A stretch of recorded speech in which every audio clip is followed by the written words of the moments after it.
ओम नमो भगवते वासुदेवाय। नमस्कार दोस्तों, स्वागत है आप सभी का हमारे चैनल भक्ति ज्ञान में। दोस्तों, आज मैं आपको वैशाख मास महात्म के 18वें दिन की कथा सुना रहा हूँ, जिसमें हम श्रवण करेंगे भगवत भक्ति के लक्षण तथा वैशाख स्नान की महिमा। अम्बरीश बोले, मुनि श्रेष्ठ, आपने बड़ी अच्छी बात बताई, इसके लिए आपको धन्यवाद है। आप संपूर्ण लोगों पर अनुग्रह करने वाले हैं। आपने भगवान विष्णु के सगुण एवं निर्गुण ध्यान का वर्णन किया। अब आप भक्ति का लक्षण बतलाइए। साधुओं पर कृपा करने वाले महर्षि, मुझे यह समझाइए कि किस मनुष्य को कब, कहाँ, कैसी और किस प्रकार भक्ति करनी चाहिए। सूत जी कहते हैं, राजाओं में श्रेष्ठ महाराज अम्बरीश के ये वचन सुनकर देवर्षि नारद जी को बड़ी प्रसन्नता हुई। वे उनसे बोले, राजन सुनो, भगवान की भक्ति समस्त पापों का नाश करने वाली है। मैं तुमसे उस भक्ति का भली भांति वर्णन करता हूँ। भक्ति अनेकों प्रकार की बताई गई हैं, मानसी, वाचिकी, कायिकी, लौकिकी, वैदिकी तथा आध्यात्मिकी। ध्यान, धारणा, बुद्धि तथा वेदार्थ के चिंतन द्वारा जो विष्णु को प्रसन्न करने वाली भक्ति की जाती है, उसे मानसी भक्ति कहते हैं। दिन रात अविश्रांत भाव से वेद मंत्रों के उच्चारण, जप तथा आरण्यक आदि के पाठ द्वारा जो भगवान की प्रसन्नता का संपादन किया जाता है, उसका नाम वाचकी भक्ति है। व्रत, उपवास और नियमों के पालन तथा पांचों इंद्रियों के संयम द्वारा की जाने वाली आराधना शरीर से साध्य होने के कारण काय की भक्ति कही गई है। यह सब प्रकार की सिद्धियों का संपादन करने वाली है। पाद, अर्ध आदि उपचार, नृत्य, वाद, गीत, जागरण तथा पूजन आदि के द्वारा जो भगवान की सेवा की जाती है, उसे लौकिकी भक्ति कहते हैं। ऋग्वेद, यजुर्वेद और सामवेद के जप, संहिताओं के अध्ययन आदि तथा अवेश की आहुति, यज्ञ, याग आदि के द्वारा की जाने वाली उपासना का नाम वेद की भक्ति है। विज्ञ पुरुषों ने अमावस्या, पूर्णिमा तथा त्रिशुभ, तुला और मेष की संक्रांति आदि के दिन जो याग करने का आदेश दिया है, वह वेद की भक्ति का साधक है। अब मैं योग जन्य आध्यात्मिक भक्ति का भी वर्णन करता हूँ, सुनो। योगज भक्ति का साधक सदा अपनी इंद्रियों को संयम में रखकर प्राणायाम पूर्वक ध्यान किया करता है। विषयों से अलग रहता है, वह ध्यान में देखता है। भगवान का मुख अनंत तेज से उद्दीप्त हो रहा है।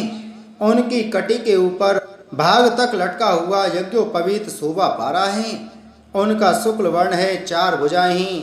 उनके हाथों में वरद एवं अभय की मुद्राएं हैं। वे गीत वस्त्र धारण किए हुए हैं तथा उनके नेत्र अत्यंत सुंदर हैं। वे प्रसन्नता से परिपूर्ण दिखाई देते हैं। राजन, इस प्रकार योग युक्त पुरुष अपने हृदय में परमेश्वर का ध्यान करता है। जैसे प्रज्वलित अग्नि काष्ठ को भस्म कर डालती है, उसी प्रकार भगवान की भक्ति मनुष्य के पापों को तत्काल दग्ध कर देती है। भगवान श्री विष्णु की भक्ति साक्षात सुधा का रस है, संपूर्ण रसों का एकमात्र सार है। इस पृथ्वी पर मनुष्य जब तक उस भक्ति का श्रवण नहीं करता, उसका आश्रय नहीं लेता, तभी तक उसे सैकड़ों बार जन्म, मृत्यु रूप और जरा के आघात से होने वाले नाना प्रकार के दैहिक दुख प्राप्त होते हैं। यदि महान प्रभावशाली भगवान अनंत का कीर्तन और स्मरण किया जाए, तो वे समस्त पापों का नाश कर देते हैं। ठीक उसी प्रकार जैसे वायु मेघ का तथा सूर्यदेव अंधकार का विनाश कर डालते हैं। राजन, देव पूजा, यज्ञ, तीर्थ स्नान, व्रतानुष्ठान, तपस्या और नाना प्रकार के कर्मों से भी अंतःकरण की वैसी शुद्धि नहीं होती जैसी भगवान अनंत का ध्यान करने से होती है। नरनाथ, जिनमें पवित्र यश वाले तथा अपने भक्तों को भक्ति प्रदान करने वाले विशुद्ध स्वरूप भगवान श्री विष्णु का कीर्तन होता है, वे ही कथाएं शुद्ध हैं तथा वे ही यथार्थ, वे ही लाभ पहुंचाने वाली और वे ही हरि भक्तों के कहने सुनने योग्य होती हैं।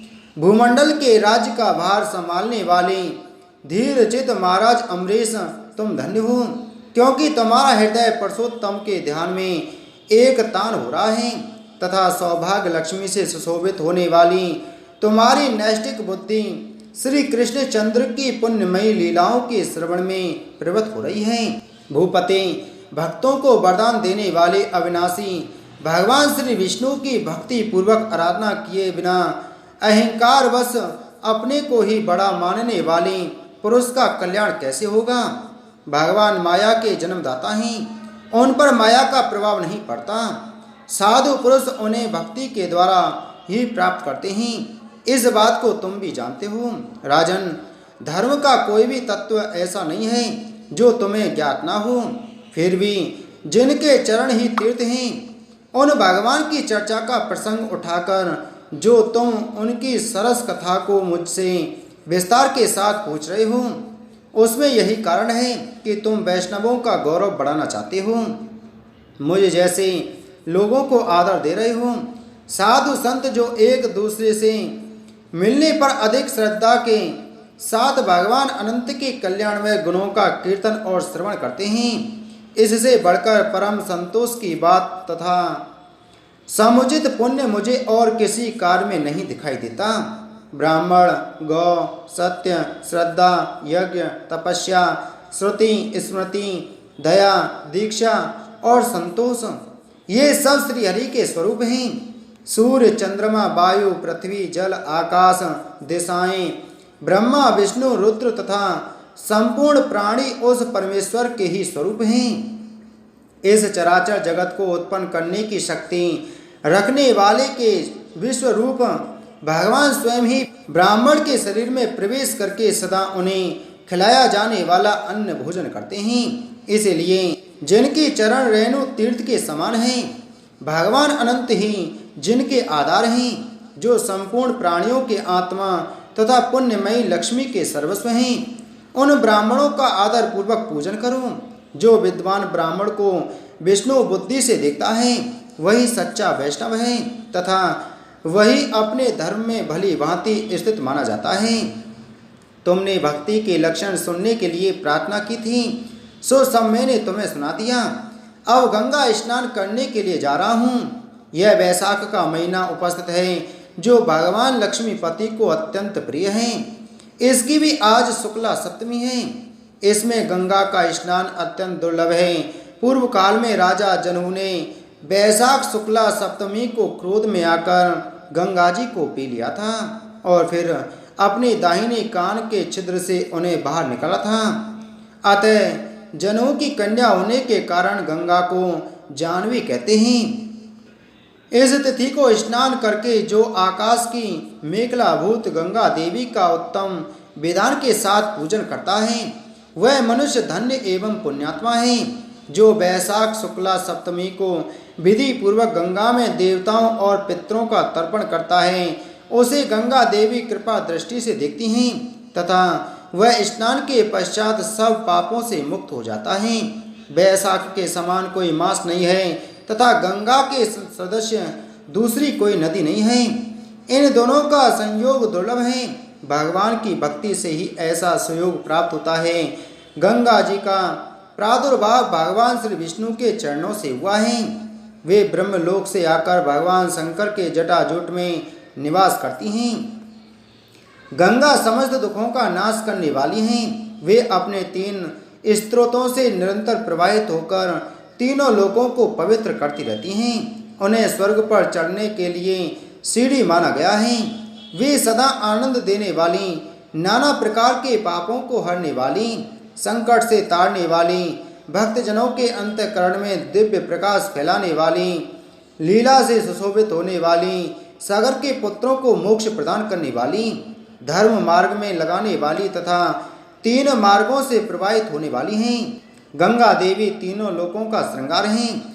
वे अपने दर्शन, स्पर्श, स्नान, कीर्तन, ध्यान और सेवन से हजारों पवित्र तथा अपवित्र पुरुषों को पावन बनाती रहती हैं। जो लोग दूर रहकर भी तीनों समय गंगा गंगा गंगा इस प्रकार उच्चारण करते हैं, उनके 3 जन्मों का पाप गंगा जी नष्ट कर देती हैं। जो मनुष्य 1000 योजन दूर से भी गंगा का स्मरण करता है वह पापी होने पर भी उत्तम गति को प्राप्त होता है।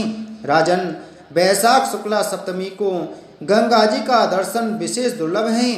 भगवान श्री विष्णु और ब्राह्मणों की कृपा से ही उस दिन उनकी प्राप्ति होती है। माधव, वैशाख के समान महीना और माधव विष्णु के समान कोई देवता नहीं है, क्योंकि पाप के समुद्र में डूबते हुए मनुष्य के लिए माधव ही जहाज का काम देते हैं। माधव मास में जो भक्ति पूर्वक दान, जप, हवन और स्नान आदि शुभ कर्म किए जाते हैं उनका पुण्य अक्षय तथा 100 करोड़ गुना अधिक होता है। जिस प्रकार देवताओं में विश्वात्मा भगवान नारायण देव श्रेष्ठ हैं, जैसे जप करने योग्य मंत्रों में गायत्री सबसे उत्कृष्ट है, उसी प्रकार नदियों में गंगा जी का स्थान सबसे ऊंचा है। जैसे संपूर्ण स्त्रियों में पार्वती, तपने वालों में सूर्य, लाभों में आरोग्य लाभ, मनुष्यों में ब्राह्मण, पुण्यों में परोपकार, विद्याओं में वेद, मंत्रों में प्रणव, ध्यानों में आत्मचिंतन, तपस्याओं में सत्य और स्वधर्म पालन, शुद्धियों में आत्मशुद्धि, दानों में अवैध दान तथा गुणों में लोभ का त्याग ही सबसे प्रधान माना गया है। उसी प्रकार सब मासों में वैशाख मास अत्यंत श्रेष्ठ है।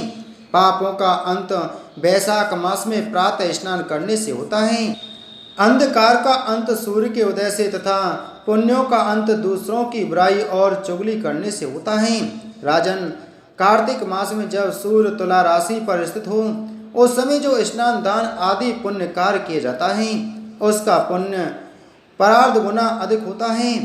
माघ मास में जब मकर राशि पर सूर्य हो तो कार्तिक की अपेक्षा ही 1000 गुना उत्तम फल होता है। और वैशाख मास में मेष की संक्रांति होने पर माघ से भी 100 गुना अधिक पुण्य होता है। वे ही मनुष्य पुण्यात्मा और धन्य हैं जो वैशाख मास में प्रातः काल स्नान करके विधि विधान से भगवान लक्ष्मीपति की पूजा करते हैं। वैशाख मास में सवेरे का स्नान, यज्ञ, दान, उपवास, हविष्य भक्षण तथा ब्रह्मचर्य का पालन ये महान पातकों का नाश करने वाले हैं। राजन, कलयुग में वैशाख की महिमा गुप्त नहीं रहने पाएगी, क्योंकि उस समय वैशाख स्नान का महत्तम अश्वमेध यज्ञ के अनुष्ठान से भी बढ़कर है। कलयुग में परम पावन अश्वमेध यज्ञ का अनुष्ठान नहीं हो सकता। उस समय वैशाख मास का स्नान ही अश्वमेध यज्ञ के समान विहित है। कलयुग के अधिकांश मनुष्य पापी होंगे, उनकी बुद्धि पाप में ही आसक्त होगी। अतः वे अश्वमेध के पुण्य को जो स्वर्ग और मोक्ष रूप फल प्रदान करने वाला है नहीं जान सकेंगे। उस समय के लोग अपने पापों के कारण नरक में पड़ेंगे। अतएव कलयुग के लिए अश्वमेध का प्रचार कम कर दिया गया और उसके स्थान पर वैशाख मास के स्नान का विधान किया गया है। इसी के साथ वैशाख मास महात्म के 18वें दिन की कथा संपूर्ण हुई। बोल वैशाख मास महात्म की जय। बोल विष्णु भगवान की जय।